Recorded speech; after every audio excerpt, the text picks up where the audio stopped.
Hello and welcome to a special edition of Current Affairs on JTV. We're joined today by the Conservative and Labour candidates for the seat of Hendon in the forthcoming British general election. Matthew Offord, the Conservative candidate, and Mike Katz, the Labour candidate, have kindly agreed to present a series of their views to us on key subjects. Gentlemen, thank you very much for joining me. I'm going to start with a simple question to each of you. I'll ask Matthew first and then you, Mike. Matthew, why should Hendon voters, particularly Jewish voters, vote for you in this election? Well, I certainly have a track record of working in the constituency and with many individuals and organisations. People know my record on things like school security. My first question in Parliament actually achieved the result of getting the money to pay for school security. I have a close relationship not only with the police but with the CST in regard to keeping people safe, both when they attend synagogue and also when they're out and about in their daily lives. And I have a good track record in areas such as education. Ed's Heim was one of the first of the 16 free schools in the country.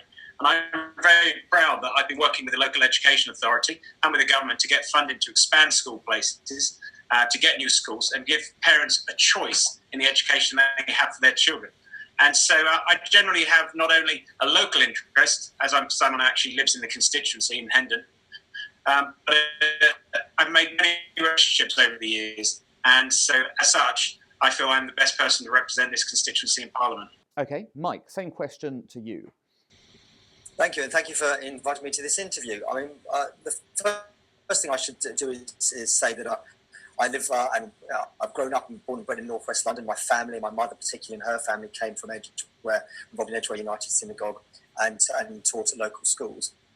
So it's an area that I know. It's an area that I know very well. I've been campaigning across the borough, particularly in Hendon, with Andrew Dismore, the former Labour MP, for a long time. So I know the issues and I know the area very well. And I think it's important that we do face a clear choice in the election.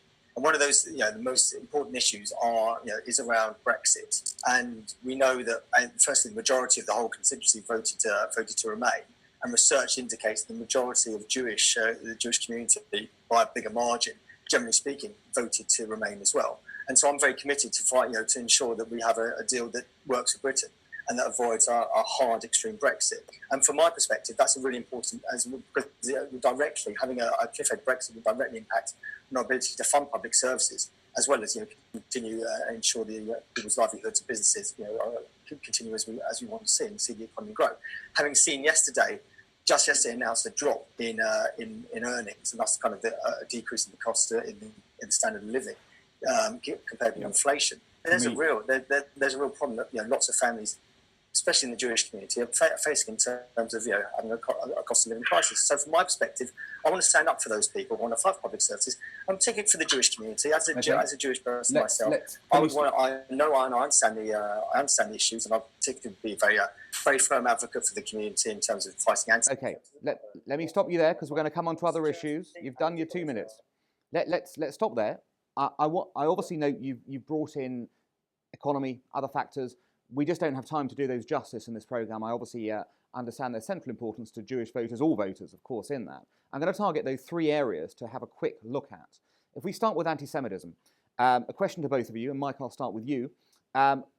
What is your position on how we can fight the upsurge in anti-Semitism that this country has seen in the last few years? Well, let's just be very clear. There should be absolutely no room for anti-Semitism anywhere, in any part of society, and in any political party, and especially in the Labour Party. And I, along with other colleagues in the Jewish Labour movement, one of the oldest affiliates of the Labour Party, the central part of the Labour Party, have been at the forefront of taking brave steps to call party leadership out when it's not taken the immediate and the severe action it needs to deal with anti-Semitism. I can't begin to pretend that it's been an easy past year or so, and I can't begin to pretend that the relationship with the Labour Party and the Jewish community is as close as it once was. And indeed, in my view, given what I feel is the close alignment between Jewish values and socially progressive values, that relationship should be. But I've been very, very clear that I will carry on the fight for anti-Semitism. If I was elected as an MP, I would have an even stronger voice and an even more articulate advocate against anti-Semitism within the Labour Party, and we'd actually make sure that we do the job and drive it out where we can. No party is perfect on this. No part of society is perfect on this. But obviously, people take the lead from big institutions like political parties, and Yes. we must do that for the good of wider society. I know what you've said. Obviously, you have been a strong voice against anti-Semitism in the party. You have, of course, alluded and indeed pointed out the problem your party has faced in tackling anti-Semitism. How can you realistically expect Jewish voters, who are obviously horrified by what they've seen on things like the Ken Livingstone case, many other cases over the past couple of years, even with you fighting within that party for it, how can you say to them with a straight face, you should be backing my party on this subject? You broke up a little there, but I get the general thrust of your question. My point's very simple. I've got a very clear track record as a fighter against this. Now, Rome wasn't built in a day. Do I wish these issues had never popped up? Of course they have done, but now they are. Now they have been surfaced. I'm going to fight and fight again, and I'm a very clear, open, and deliberate advocate against anti-Semitism in the Labour Party, as is, I should say, my colleague Jeremy Newmark, who's the chair of the Jewish Labour Movement, standing next to him finishing golden screen. And I think together, we're both elected, especially, but I just talking from a Hendon perspective, if I was elected, I would be an absolute thorn in the side of anybody from the leader of the Labour Party down who wanted to thought it was tolerable to tolerate anti-Semitism in the Labour Party. And actually, I would say it's a very strong sign, very strong signal for people to send to the Labour Party and to our society that this is the kind of MP that people want to see. Matthew, thank you, Mike. Matthew, your position on anti-Semitism, how do we combat it, and what do you think the problems are? Well, they're very warm words from Mike upon anti-Semitism, but he actually praised the Chakrabarti report, which the Board of Deputies said was a complete whitewash, and it was just a job application for her peerage. So I'm struggling to see where his actions actually have come about. But if you look at my track record on issues such as calling out people who are anti-Semitic, such as Gerald Kaufman on the floor of the House of Commons, and we see members of the current Labour Party standing by when Ruth Smith was actually heckled at the launch of the Chakrabarti report. Jeremy Corbyn just stood by, and he seems to surround himself with people who are anti-Semitic and does nothing about them. So he is guilty by default of anti-Semitism by not taking proper action.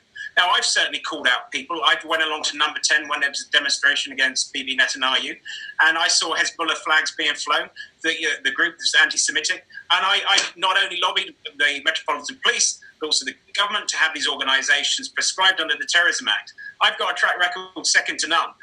So I'd like to see more action in the Labour Party, because so far we've seen nothing. We have not seen nothing.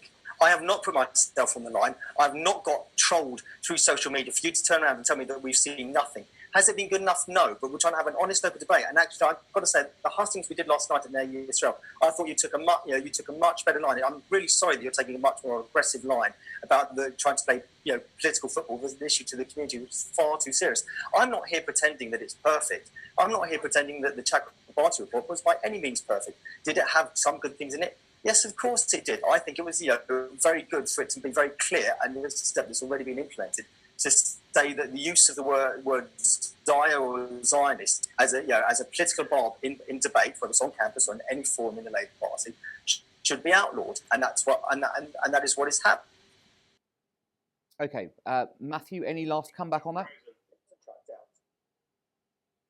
And Matthew, the line broke up there, but frankly, I'd like to say nobody's perfect. I'm sorry, because I want to say, did you call out Alan Duncan when he talked about special pleading for Israeli interests? Yes, I did. I'm glad. Well, I'm glad of that, because I didn't see that reference. But I mean, the thing is, no party's perfect. The Labour Party's gone through a torrid time.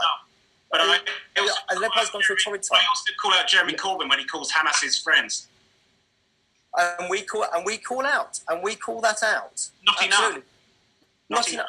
Well, I'm sorry, but we've been very firm. It takes somebody, if you're talking to personalising, the calibre of the person you're talking to is somebody who will stand up in front of the whole of the Labour Party conference with the whole of the Labour Party leadership next to him on the platform and say you've got it wrong, and say you've got it wrong.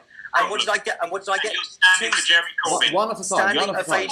One at a time, guys. One at a time. Thank you for talking over me. Standing ovations, because they knew that what was going on was intolerable. We'll put the pressure on and carry on putting the pressure on, but we do not. The commentary in the community has been that me and Jeremy and people like us are somehow betraying the Jewish community by even standing.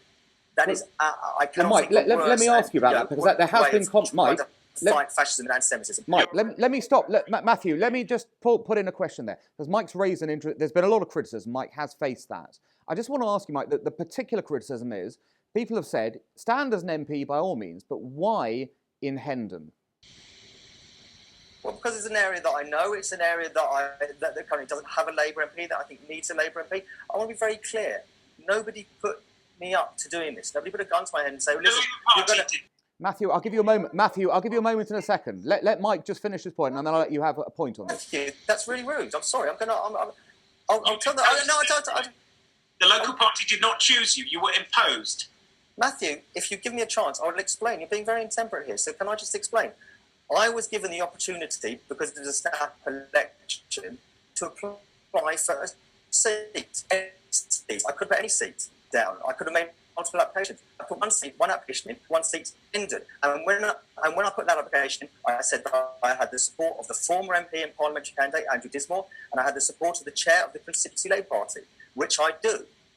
Just because they didn't choose me in the traditional process that we don't have when we don't have a snap election, doesn't mean that I'm not that everybody in the Labour Party is not fully supported. I was not imposed by to stand for Jeremy Corbyn's Labour Party in Hendon.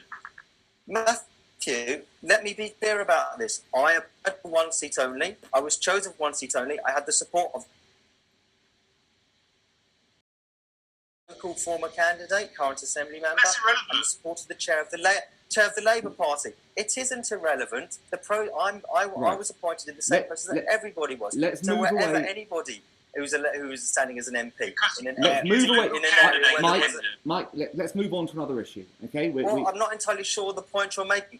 I stood for it. Nobody else stood for it. I was happy to go for it. Corbyn's Labour Party. Okay, you can carry on saying that. It makes a change from strong and stable, but doesn't actually alter the facts. And we're wasting a lot of time with you just trying to deny I'm telling you when you have not seen any. You've got no basis making a statement. Oh, I have indeed. Councillor Adam Langleben, who's tweeted to say, we don't want to stand here. I can't go on being a Labour councillor under Jeremy Corbyn. That is a basis. That is well known on social media. Well, Adam Langleben is one of my greatest supporters in this campaign. Yeah, where he was the one who organised my campaign launch that Yvette Cooper came to the other night. Who said he couldn't continue being the Labour councillor in this area under Jeremy Corbyn. And yet he is a Labour councillor to this day. He's working very hard. I love the way we can see into the minds of other people. Okay. Matthew, I think it's probably easier for you to stick to the policies and your own another point. Let's move on to another point. I think we've exhausted this. It's because I know these people, because I live locally, and you certainly don't know them because you're not local and you haven't been around here. You just come in from Kilburn because they could not get a local Labour candidate. I think, Matthew, frankly, if you want to talk about the issues that matter to people, I'm working with Andrew Dismore, who is the current Assembly member, was the former MP, and who everybody holds in very high regard, whatever their political status and their affiliation, as a very hard-working MP. And I don't think for a minute, there were a hard-working former MP and current Assembly member, and I don't think for a single moment he would have backed me if he didn't think, A, I was up to the job, and B, that I wasn't able to represent this community very ably. He chose not to stand here because he couldn't do so in all good faith. And so you mentioned personal reasons he didn't stand. But putting aside that, he's decided not to stand at this election. He did his best for the Jewish people. He did his best for Israel. But he realised that, no, this was not good. I don't think we can possibly... I want you to stop, both of you. Honestly, I think really, guys, you should let Andrew speak to himself. The idea is, I think, it's most unfair when he's actually not able to answer. I was going to say, let's not put other people's views on the line here. We can't ask Andrew Dismore what he feels. Can we move on to another question, please? I think you've made your points on both these sides. I'm going to ask you about Israel, okay? Matthew, what are you going to do to support, firstly, a two-state solution, assuming you believe in that, in the coming parliament, and how are you going to stop attacks on Israel like the BDS movement? Well, it's a very good point. I certainly do support a two-state solution. I think I'm being very clear upon that. One of the first things I did in Parliament was actually to invite David Cameron to Israel, and I was very pleased to accompany him later on that visit. And not only did we have good conversations with BB and other politicians, but I want the two sides to come together, to look at a deal, to not have any preconceived conditions before a talk begin. And I think we could do that with, it may be very unpopular, with President Trump. I know for a fact that President Obama said that he was not going to waste any political time upon a two-state solution because he didn't believe it would happen. So I think we now have an opportunity with the American president. Secondly, in regard to the BDS movement, I think this is one of the greatest threats that Israel faces. And it's certainly being propagated once again by people and individuals like the Momentum organization. I'm very pleased that Matt Hancock, after a visit to Israel, he came forward with his guidance that local authorities and health service boards are not allowed to discriminate against countries, particularly when there are no other sanctions imposed by the legitimate national central government here.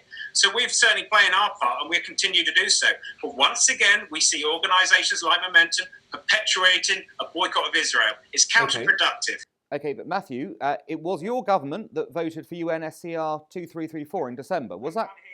It was your government that voted for UNSCR 2334 in December. Do you think that was the right thing to have done? No, not at all. And many of us made our feelings very clear, both to Theresa May and also to the Foreign Office. And I know that she was hoodwinked because we were led to believe that they wouldn't be voted for it.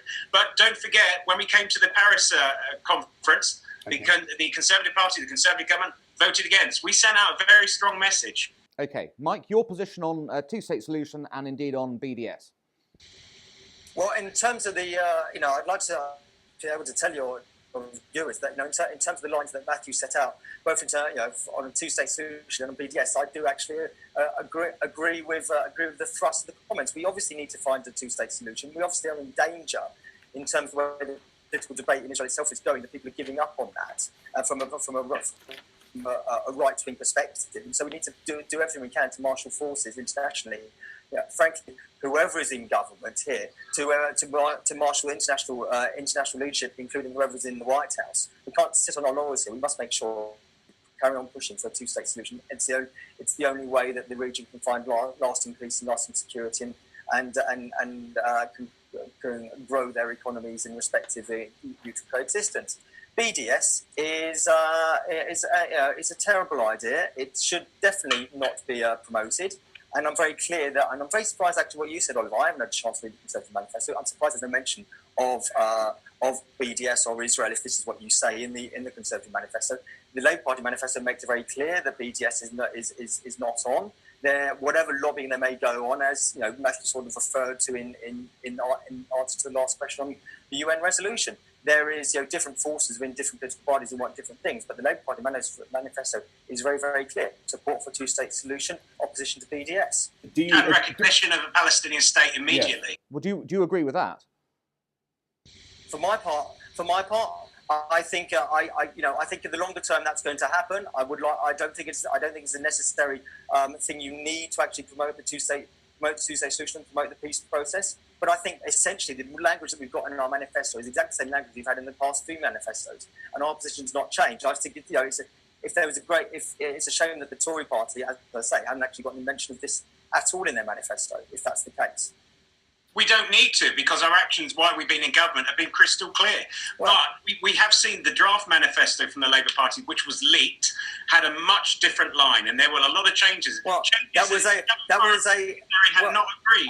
I'm afraid, Matthew, that fox has been shot, because you've seen the manifesto, the published manifesto. Whatever words whoever was playing with, for whatever reason, it was very clear that when that came surface, that was just one version, one draft of somebody's version of that bit of the manifesto. And secondly, enough representation was made quickly enough, including myself and other colleagues, to ensure that we maintain the position that we put forward to the British people in our manifestos on Israel, on the two-state solution, on BDS that we have for the successive elections. So we've been clear and consistent. And as I say, I don't doubt your good words and your faith in terms of the two-state solution, because again, it's one of these issues that I would hope transcend partisan politics if we truly want to find peace. I just say it's a shame. Again, it's a shame that wasn't put in for clarity in the Conservative Manifesto. I haven't seen it, but I'm very afraid what is in the Labour Manifesto. Well, all I can say is the Labour Manifesto is pretty clear on its opposition to BDS and its support for a two-state solution. Okay. Quite correct. I have one question, though, on that. You're quite right, Mike, that your manifesto says that, and you are clearly a campaigner on that. Your party leader, of course, has in the past endorsed the idea of sanctions on Israel as a way of advancing the peace process. I know he doesn't make party policy, but you can see the problem with that, can't you? Well, but yes, and he's been told very clearly the problem with that, and it's absolutely clear the party policy, as in another areas, is the consensus of what the party wants, which is absolutely opposition to BDS and a two-state solution. Okay, I want to move to one final very quick question on refugees, an issue that's come up a number of times in the Jewish community, of course, given historical status of refugees for Jews coming into this country. Now, the Dubs Amendment allowed for, which the government accepted, allowed for 3,000 unaccompanied children to be resettled into the UK, of which only about a tenth have thus far been done so. Will you both support, and I'll start with you, Matthew, will you both support the full quota of those children being brought in and housed into this country should you be elected? We already do, and I certainly do so. Now, we hear about the Dubs Amendment and there were figures bandying about, but we said that we would welcome 20,000 refugees, and we will continue to do so. And I find it galling that there were some former MPs, such as David Lammy in Hackney, saying that he wanted more and more refugees, and that wasn't enough. But then when you look at his local council, has taken none, not a single one. And even Tim Farron's own council in South Lakeland, not taken one. And you look at Southwark and Bermondsey, they haven't taken any. And I asked myself, how many has Barnet Council taken, my own local authority? And the answer is 37. And in addition to that, they are taking 20 families. But it's not just a case of bringing people here. It was a case of the government go into local authorities saying, what capacity do you have to take these young people? And then doing so. And the government then recompensed the local authorities. But indeed, we've seen all these Labour councils not doing anything. So it's the Conservatives that have been leading upon this. Okay, Mike? Well, I don't recognise the picture that Matthew's painted there, because it's quite clear that the government did the U-turn on the Dubs Amendment, and I think I just asked Matthew in terms of that. In terms of that amendment, I'm right in saying you voted not to support it. Is that right? I'd like you to see you answer the question first. Well, I'm very clear that I would have supported, had I been in the position to vote for it, I would have supported the Dubs Amendment. I would have supported the acceptance and the integration of all those children refugees, particularly within the 70th year of kinder transport, that commemoration. But I just want to be clear: you voted. Well, it's also not the same. Don't try and conflate the two. Well, no, I'm just saying. There's obviously for the Jewish community, there's kind of a historical corollary. There's a memory there. It's not a corollary. But I've made my attempt to answer that question. You may not see it's good enough. But I just want to be clear. You can attempt to answer this question. Did you vote for or against the Dubs Amendment? I'm not here to be questioned by you. No, but I don't know. Oliver, do you want to ask that question? I'm not here to be questioned by you, thank you. Right, let's, okay, if you don't want to answer it, fine. Let me move to a final question for each of you. Mike, it seems that much of what you've said today, and I think in general, has been, vote for me in spite of my party leader. I'm going to campaign for good things within the Labour Party. But again, you can see the problem many Jews will have, given who your party leader is and the history of your party. What's your final pitch on that point? Don't go into Brexit, don't go into that. I'm curious, your final pitch, why people should really vote for you in spite of your party's background on some of these issues.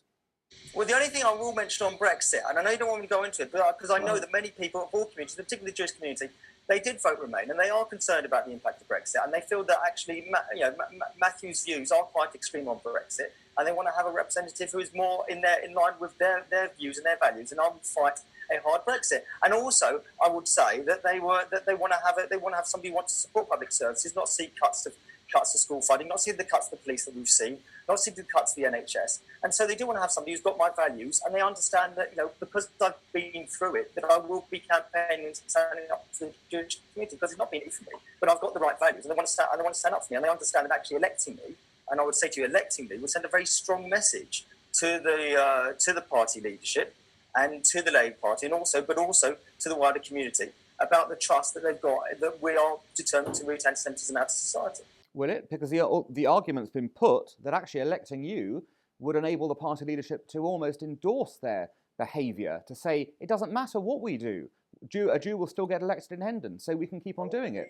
Believe me, Oliver, there would be nothing more inconvenient to those people in the party leadership who don't want to see JLM and people and Jewish Labour members prosper. There'd be nothing more inconvenient to them if I were elected, if Jeremy Newmark was elected. It would not in any sense be an endorsement of their approach. Matthew, my final question to you. Mike has raised the issue of Brexit. We haven't discussed it, but he's right. The Jewish community has, on the whole, been a strongly Remain community. How can you reassure Jewish voters that on the big national picture that Theresa May has been so strong on, that actually their interests are going to be reflected? Well, as someone who's spoken to thousands of constituents, whether they're Jewish or not in this constituency, I certainly know their views better than anyone else. And the issue about having someone with these kind of values that Mike says that he espouses, well, the last two elections, that suddenly hasn't happened. I never campaigned upon Brexit, so I'm interested to understand where people seem to think that I campaigned for a hard Brexit. That's simply incorrect. But what I am campaigning upon is looking for additional trade deals. Open Europe has identified main markets around the country, around the world rather, that are undervalued. And one of those is with Israel. And with its high-tech sector, we could actually achieve a £2 billion surplus upon our relationship with them in terms of trading. And that would be the good not only for the country, not only good for Israel, but also good for many of my Jewish constituents who work in those sectors. So my pitch today will simply be, we don't need to take a risk with someone who will be a thorn in the side of Jeremy Corbyn. We don't want Jeremy Corbyn. We want a conservative government that supports not only the Jewish community, this country, Israel, and indeed supports trade across the world. Okay, gentlemen, that's all we've got time for. Thank you very much for taking the time out of your busy schedules at this time. And we look forward to seeing the results in Hendon on June the 8th.